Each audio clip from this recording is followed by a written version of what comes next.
We're knitters, you and I. We love patterns. Have you had that experience of seeing a pattern that just sparks something and makes your heart go pitter-pat? Yeah, me too, all the time. So every month I pop in here to show you the patterns that have recently made my heart go pitter-pat. Yes, Oscar, you are the pitter-pat of little feet around this house, especially when your toenails get too long and you won't let me trim them. So without any further yada yada yada, follow me into the lounge and we will look at the patterns I found for me and for you this month. Okay then, before we get going, looking at some patterns and exploring all of their magnificentness, I wanted to show you a couple of things. Just in case you were thinking that, yeah, she finds all these patterns and she buys them and she puts them in her library and then she never does anything with them. That's not true. First of all, you will see that from Wallet-Worthy Patterns in June, I am wearing the Joinery by Yumiko Alexander. And I love it. The colors, of course, are ultra Nicole. It's ridiculously comfortable. You know I'm not big on the oversized boxy stuff, but because of the drapiness of this linen, worsted weight linen, soft and drapey, amazing. I absolutely love wearing this. And this cool cable connecting the two pieces thing here is way easier than it looks. Honest. So there you go. There's one. Done. Only 2 months. It actually didn't even take me that long to knit once I got going. And last month, I showed you the Mapledown vest. It's in the works. I've got almost a whole skein knit up and I am loving this. It's not blocked, it's all smooshy, but look at how great this is here. Isn't that looking cool? This particular stitch pattern looks way better when it's blocked, but you'll get the idea. I mean, of course, I love this colorway and I'm very excited to have this vest. I know I will get a lot of wear out of it this fall and it is really flying off the needles. This is only a couple of days knitting. I'm gonna have this baby done by next month's Wallet-Worthy Patterns for sure. This yarn is lichen and lace something. Oscar will tell us. I forget. I don't have the label. I don't know. It's around here somewhere. All right, let's move along to this month's patterns, shall we? The first one I have for you, a beautiful textured organic cotton pullover called the Pasadena pullover. This pattern just pushes all of my buttons. You know I'm a big fan of textured knits. I also love the 3/4 sleeve.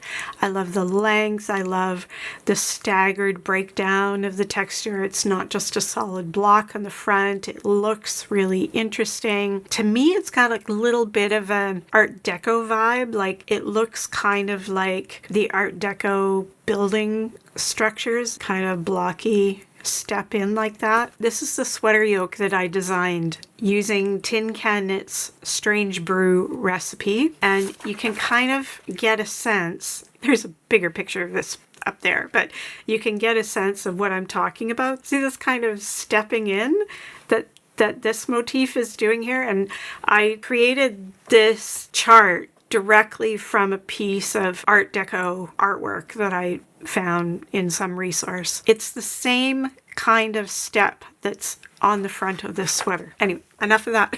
Enough of what attracted me to it. Let's talk about its merits. It's designed by Mari Tobita. This is a new designer for me, which is kind of shocking. At least she didn't have any name recognition for me, but she has designed for all of the major knitting publications. Interweave, Vogue Knitting, Pearl Soho, Knit Picks, and this particular design is for Blue Sky Fibres using their organic cotton. She's in New York. This particular pattern was published in April 2024, so it's relatively new. So it's only got 10 projects and in 172 queues so far. I have a feeling that if the model had been done in a different color, this pattern might be getting more attention. Not that it isn't beautiful in this kind of bone natural, not quite white cotton, but this isn't a color that grabs you and pulls you in. It does show off the texture very well, absolutely, but it doesn't create any spark. I'm not sure exactly which color would have done the job, but I'm gonna guess that if it had been knit up in something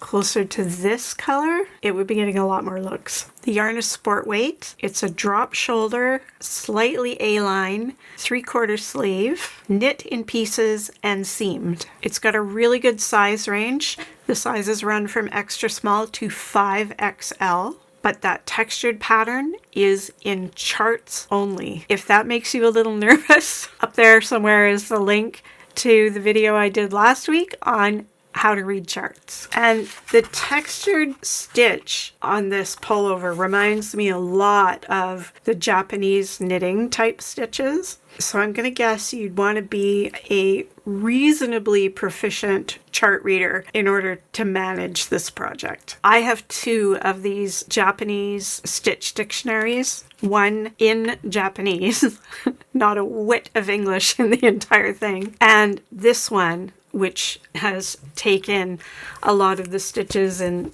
these Japanese stitch dictionaries and translated them into English. They have always fascinated me.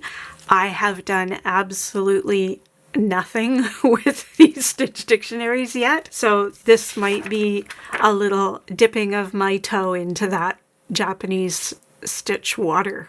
Did that make sense? That was kind of a weird metaphor, wasn't it?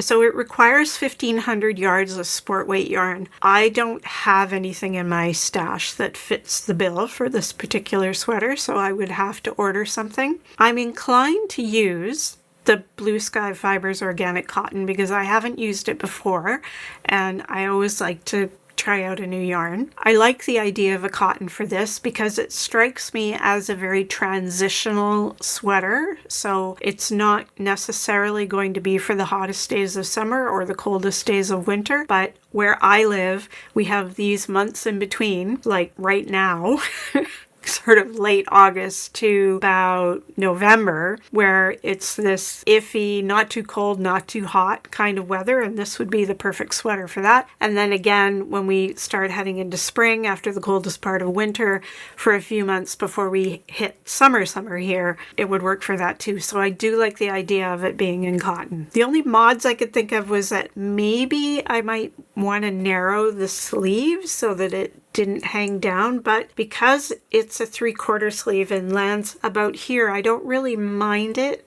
being a bit wider.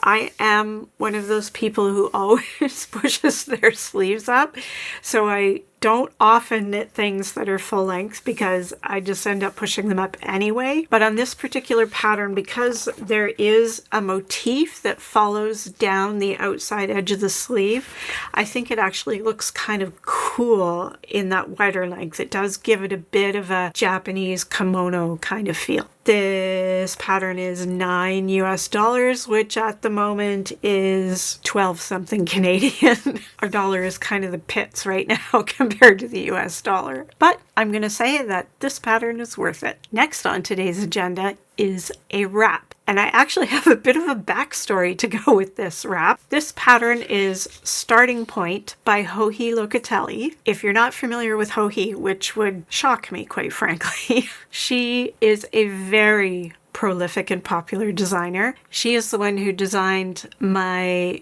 bluey green Grace Notes pullover, the one with the cable that runs down the v-neck into the center. Another of my pieces that I absolutely love and wear to death. The backstory on this is that I went to Knit City, Vancouver in September 2018, and I bought a kit to make Joji's wrap, which is a long rectangle shape, which is my favorite kind because I can sew them up into my very wearable wrap over style. I bought a kit to make her fading point wrap or shawl, or whatever you want to call it. I even have a bit of it here still. Here's the first corner of fading point that I got started. There's some garter and a bit of lace in that. And it's the same shape as the starting point with the chevrons heading into the center, and it's worked from the outside each outside end to the middle. And this was as far as I got. And in the winter of 2019, I decided that because it was a shawl, I probably was never going to wear it. And I loved it so much. I love the yarn. You got to see all these colors. So there's this color. There is this color. There is this color. There is this color. Are you seeing where we're going with this? And there is this color. Look at these colors, right? Yeah. Yeah. I love the colors so much. And I was really loving how it was knitting up, but I felt like I would wear it more if it were in a sweater as opposed to a shawl. So I thought I was going to be super smart and clever and redesign the whole thing into a sweater. And I did start to do that, but I didn't get very far. And then it got put away. Then later, of course, I figured out how to solve my I don't wear my shawls problem with my wearable shawl wrapovers. The video link is up there somewhere if you want to watch that and know what the heck I'm talking about. So then I decided that I would forget about knitting it into a sweater and that I would go back and just re-knit this. I'll just put this back on the needles, I guess. Yeah, it's just sitting here with live stitches. It's off the needles at the moment. These are all live stitches around this outside edge. I could just pick them all back up and put it back on the needles and keep going. But when I was looking at patterns recently, I saw Starting Point. And although the colors in Starting Point did not get my attention in any way, shape, or form, like the kit for this Fading Point that I saw live and in person at Knit City, what did get my attention is that there are more variations of stitch textures and varieties in Starting Point than there is in Fading Point. So this got me really excited because I can take my yarns, my Fading Point yarns, and do this pattern with all these cool. There's a couple of different kinds of lace, there's garter stitch, there's stripes, there's some twisted ribbing. This really gets me excited. Can you tell? So if I had my druthers, I'd be casting this on tomorrow. I can't because I have a bunch of other things on the go right now, but I definitely want to get this done. Now, to turn this into a wrap over, it's going to have to be smaller. That's going to be a little bit tricky because of the construction of this from each outside end to the middle. Rather than do a whole bunch of math, I think what I'm going to do is I'm just going to go down a needle size. I did a little bit of playing with the sizing, and we'll talk about that in a minute. And I think if I do that, if I go down a needle size, I need to get it down to about 83% of its original size to turn it into one of my wrap overs. And I think dropping a needle size might do that for me. But of course, I'm going to have to swatch, which is not a problem for me because I like to swatch. Okay, let's talk a little bit more about this pattern. We've talked about Ho-He. This was published in May 2017 and it was originally a mystery knit along. So people would get a clue every week or 2 weeks or whatever, and they would carry on doing it, which I think is why it's designed the way it is, with all the changes in textures and color work and that sort of thing to keep it interesting as you go along. It's fingering weight yarn. Like I said, it's a big rectangle worked from end to end into the center. This particular one comes in 5 colors, and there is lace, eyelets, chevron bands, twisted ribbing, and garter stitch. The finished size is 26 inches by 72. That is bigger than I want it to be to make a wrap over. So I need to reduce it to about 20 inches by 60 inches. And I think, like I said, dropping a needle size down might do it. Oh, and in case you're wondering what this yarn is, because of course this is the yarn I'm going to use. I'm not, what did it call for? It just calls for fingering weight. She didn't even have a suggested yarn brand, so this is one of those stash divers, right? 4 colors of fingering weight. This is Seawall Fibres. seawall fibers. And it is merino cashmere nylon fingering. And it's just, I mean, it's soft, it's lovely, it's beautiful. This is going to be a spectacular wrap over when it's done. I'm going to have to sneak it onto the needle somehow. This pattern costs a whole $7 US, which is more Canadian, and definitely worth it. And now for something completely different. This pullover sweater is called Jökull. I may not be pronouncing that correctly, but that's how I like to say it. It's designed by Bolette Steen Gudmundsson, who is Danish. Jökull means glacier in Icelandic. I picked this particular sweater because I'm so curious about it. I just had to have the pattern so that I could just read it, even if I never knit it. I just really wanted to understand this sweater better. On the surface, it's not super exciting, but what it is absolutely different. She's been designing since 2015, but she only has 9 designs, and I am completely fascinated by this one. To me, it looks like somebody took a sweater and wrote on it here and there in random spots. It looks like something a writer, an author or something should wear. And not surprisingly, it really reminded me of this pattern by Marianne Isager, which is called the Newsprint Top, which is in this book, Classic Knits by Marianne Isager. And this designer designs for Isager yarns. You can see that kind of black and white, flecky, type on paper kind of look. Clearly it intrigues me. The sweater is constructed with 2 strands of yarn held together. And in those areas where you see the little flecky black stripes, one of the strands of yarn is dropped and replaced with a strand of black silk mohair. And not only is it replaced for these random lines, and they really are random. There's no chart, there's no graph, there's no written, this is where you're going to put these lines out. You just have to figure it out for yourself. I know, scary, right? Scares me a little bit, but I'm also like a little excited to try it. And to break the lines up even further, what she's done is they're knit a few stitches, then purled a few, then knit a few, then purled a few. So it also changes the texture and the color. I just think it's really cool. And it's got this cute little notch down here in the hem just because. And something I'd never seen in a pattern before is a whole page with a picture of a swatch.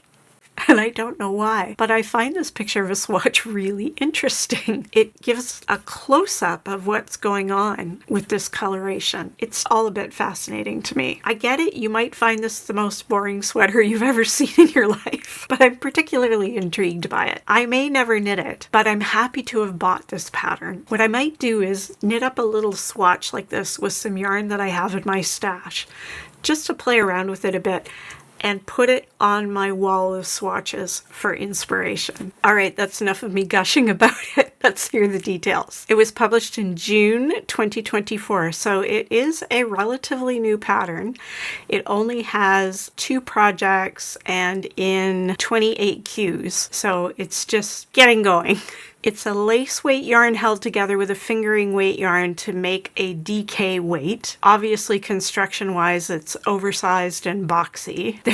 There's no schematic, which is really odd. So I don't even know exactly what the silhouette is except what I can see. It only comes in 3 sizes, 45.5 inches, 47 inches, and 50 inches. It's clearly knit with Isager yarn, and I would be happy to use that, except that the lace weight that they're using is a mohair and alpaca blend, and I can't do the mohair, so I'd have to substitute the mohair for something else. I did at Knit City recently pick up a couple of different kinds of fuzzy yarn alternatives to test them out. One that I got is Frankie Gray Fibres. Frankie Gray Fibres is Jody Brown, who's one of the Grocery Girls. If you're familiar with them, they're podcasters from Edmonton, Alberta. And this is one of her hand-dyed yarns. And this base, which is called Majestic Fluff, excellent name, is about half super baby alpaca, 34% silk, and 13% cashmere. And holy moly, my friend, is this soft. And it is in a weight that you can use for blending with other yarns. So it's possible that I could use something like this and blend it with a nice layer wool or alpaca and get the floofy, fuzzy fluffiness that this sweater is meant to have. This pattern is 40 Danish kroners, which is about $8.50 Canadian, and worth it if you're a curious knitter like I am and you need to know what is going on with that very different pattern. Next, I have for you a new pattern from one of my personal favorites, Thea Colman of Baby Cocktails. If you've been watching me, you know that I have more than a bit of a crush on Thea Colman and her designs. And this new one from July 2024 is no exception. It's called Saoco, I think.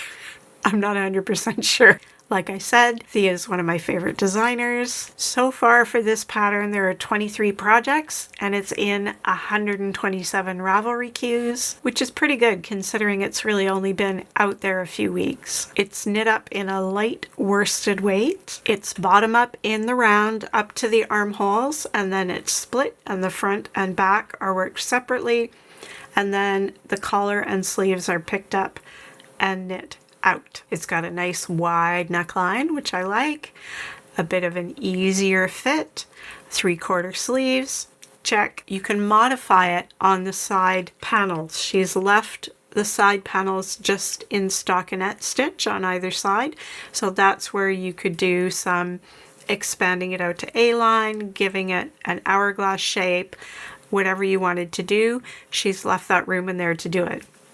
She's clever that way. Oh, and here's the pitter patter of little Oscar feet. The size range is from 35.5 inches all the way up to 59, so she's got a really good size range going. I don't think I would make any modifications to this. If I were going to do anything, I might possibly split this cable and create a V-neck, but I also don't mind this type of crew neck either, for a change. And as for yarn, I have this Rowan Soft Yak DK in my stash, which really does knit up on the light worsted side. It's a cotton yak nylon blend, but it's a chain neck construction, so it's one of those kind of light lofty cottons as opposed to the dense heavy kind. Back in the spring, I started knitting Thea's Vanilla Affogato in this Soft Yak DK. And you can see I haven't gotten very far. And now I'm feeling like I would rather use this yarn and knit this. This is a great pattern.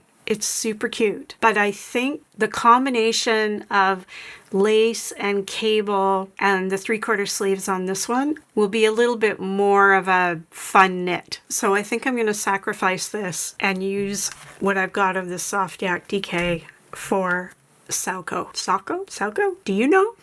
Tell me if you do. This fabulous Thea Colman pattern is $8 US, which is a little over $11 Canadian, depending on what day you buy it, and always worth it.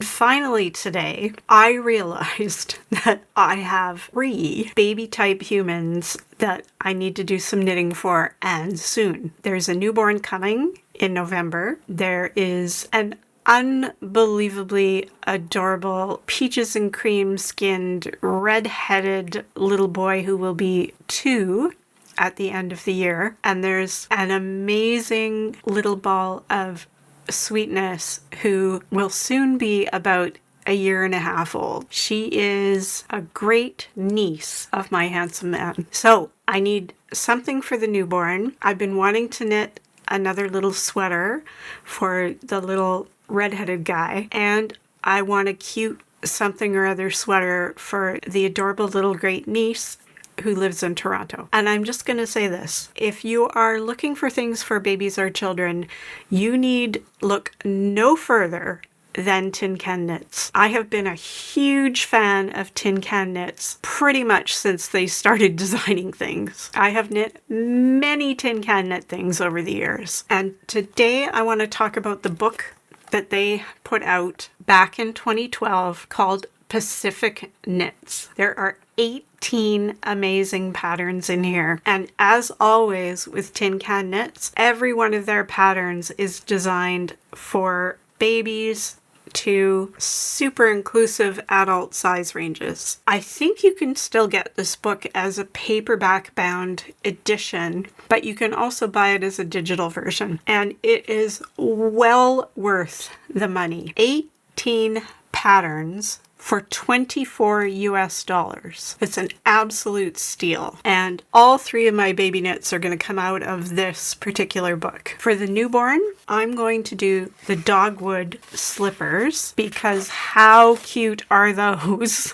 I usually knit blankets for babies, but my not wicked stepmother is knitting a blanket for this new baby. So I thought these little booties, if you will, sort of a modern take on a booty, would be just the thing to keep this tiny little human's feet warm through a cold winter when they're still mostly being carried around. And I may also knit one of the hats out of this particular book as well, just to go with the booties, because how cute are tiny hats, and they take no time at all to whip up. The little 2-year-old, or coming on 2-year-old that I need to knit a sweater for, looks very much like this little guy. He has that same coloring, and this sweater is called the Urban Hiker. It's bulky weight, so it will knit quickly. I love the textured twisted stitches in the front, and it has a zipper, which I think will be super handy for mom and dad because they're going to have this little toddler along with that newborn baby that's coming. And because he has this amazing coloring, I'm going to knit it in this color, not this yarn. I have ordered some Drops Nepal from one of my very favorite yarn stores, Your Next Knit, and that will be arriving soon, but it is in a color very much like this. How cute will that be? I can't wait.